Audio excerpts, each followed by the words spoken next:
Oh my god, it's so juicy! Yo, it's Robcraft.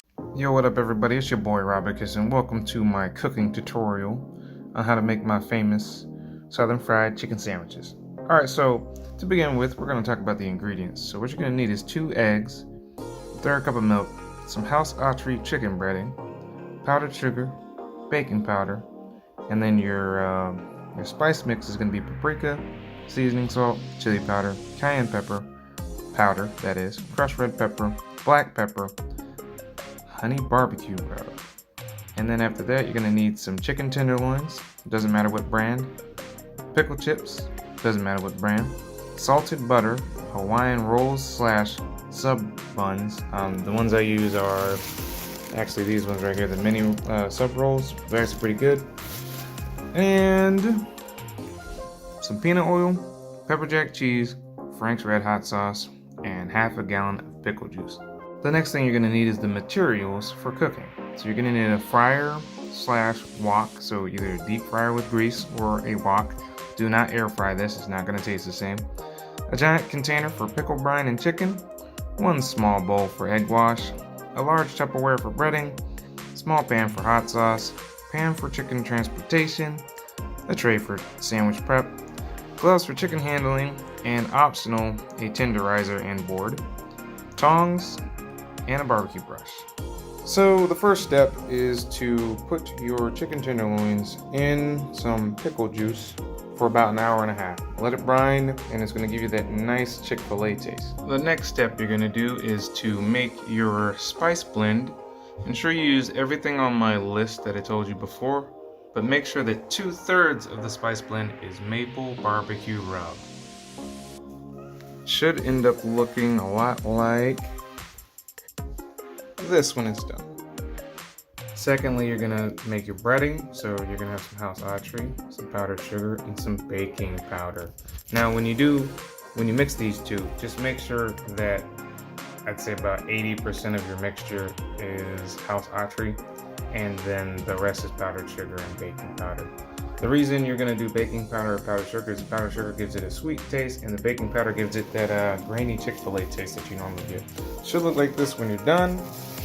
And the last step to our breading is to take a little bit of your seasoning, just spread a little bit in there.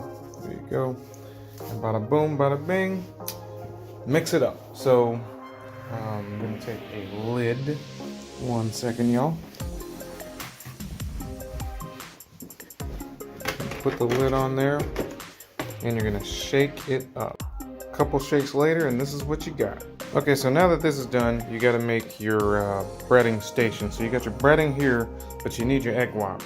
So to do your egg wash, you're gonna have to break 2 eggs and throw just a little bit of milk in it and you should be good. Just whisk it around and next thing you know, you got your breading, or your egg wash. Alright, so once it's whisked, you could see that you have your egg wash right here, and then your breading. What you also want to do is put your chicken here, because what you're going to do is you're going to take the chicken, you're going to get it all soaking wet with the sticky egg wash, you're going to dip it in here and flip it a bit to bread it, put it on a plate, wait for it to slightly dry. What it'll do is it'll turn a dark color. Once it turns a dark color, you're going to put it back in here, so you're double breading it. And then once it's done double breading, you're gonna stick that piece of chicken and you place that chicken into your, well, I'm using a wok here, but if you have a deep fryer, then use a deep fryer, it's all good. Just make sure that the temperature of the chicken is, or not the chicken, of the grease is, as mentioned before. Actually, I didn't mention it, but I'm about to show you.